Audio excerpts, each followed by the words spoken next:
Тема реализации национальных проектов стала главной на встрече главы государства Владимира Путина с участниками медиафорума Общероссийского народного фронта «Правда и справедливость». Вот уже второй год подряд мероприятие меняет дислокацию, и на этот раз прошло в Сочи. Форум собрал более 500 журналистов практически со всей страны. Изменился и сам формат. Организаторы решили показать президенту видеоматериалы, снятые региональными СМИ, по проблемам, которые мешают успешной реализации нацпроектов в наиболее важных для граждан сферах. Так Владимир Путин узнал, что детей в школах порой кормят не лучшим образом. Рабочие тетради для учащихся далеко не всем по карману, а в некоторых селах невозможно вызвать скорую. Между тем правительство ставит амбициозные планы реализовать национальные проекты и уже к 2024 году сделать страну сильнее. Она должна войти в пятерку крупнейших экономик мира. При этом сами россияне должны стать счастливее. Именно поэтому так важны правдивые сведения о том, что происходит на местах, заключил Владимир Путин.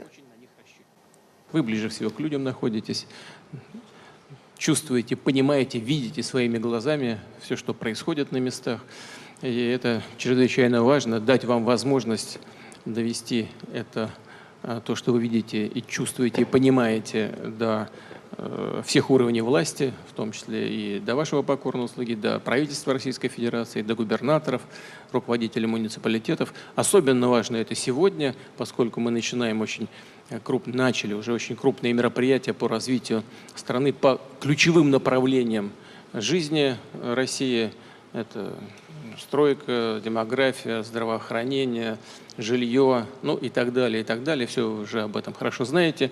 Много раз говорил, еще раз повторю. Основные деньги выделяются из федерального бюджета, а основные события должны происходить на местах. Поэтому чрезвычайно важно видеть, что там происходит, насколько эффективно эти средства реализуются и осваиваются. А нам нужно не просто освоение денег, нам нужны результаты этих вложений, так чтобы люди чувствовали эти результаты, чтобы страна развивалась, укреплялась, становилась мощной, удобной для жизни и имела перспективы развития на будущее.